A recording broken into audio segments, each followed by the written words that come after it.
कसले भन्छ कृषिमा मेहनत गरे केही हुँदैन भनेर।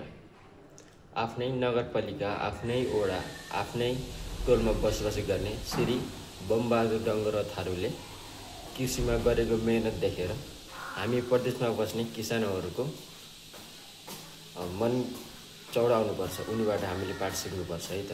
एकचोटि सबैले हेर्नु होला भिडियो।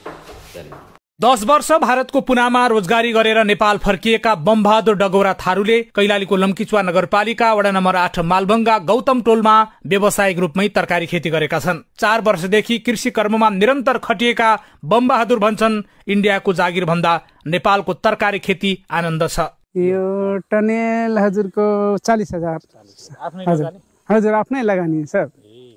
आफ्नै अनुदान चाहिँ अहिलेसम्म पाउनु भएको छैन। अनुदान यसमा टनेलमा मिले छैन सर। थोरै लसुनमा मिले थियो सर। अनि हजुरको यो टनेलमा अब फागुनमा भन्छन् सर पर्छ भने अब लगानी अलरेडी पहिल्यै लगाइसकेका छौँ सर। 40,000 रुपियाँ फेरि 34,000 लगाउनु पर्छ भन्छन्। पहिला 40 गइसक्यो हजुर फेरि 34 लगाउनु पर्छ भन्छ। लगाउनु पर्छ फेरि पक्की वाला मिल्छ भन्छन्।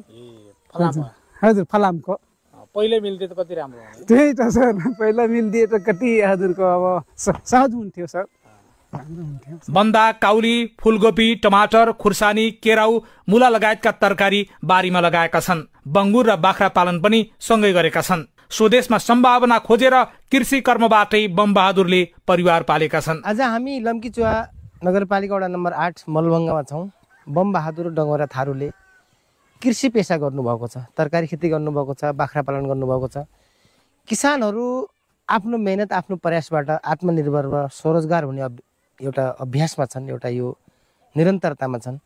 उहाँहरूको यो अभ्यास यो निरन्तरतालाई स्थानीय सरकार जो यस क्षेत्रमा छन्, जस्तै कृषि निकायहरू छन्, विभिन्न क्षेत्रबाट सम्बन्धित निकायले केही सहुलियत गरिदिएको भए, केही कुराको सुझाव सल्लाह उपलब्ध गराइदिएको भए यो व्यवसाय गर्न अझ सहज हुन्थ्यो भन्नेहरूको उहाँहरूको सोच छ।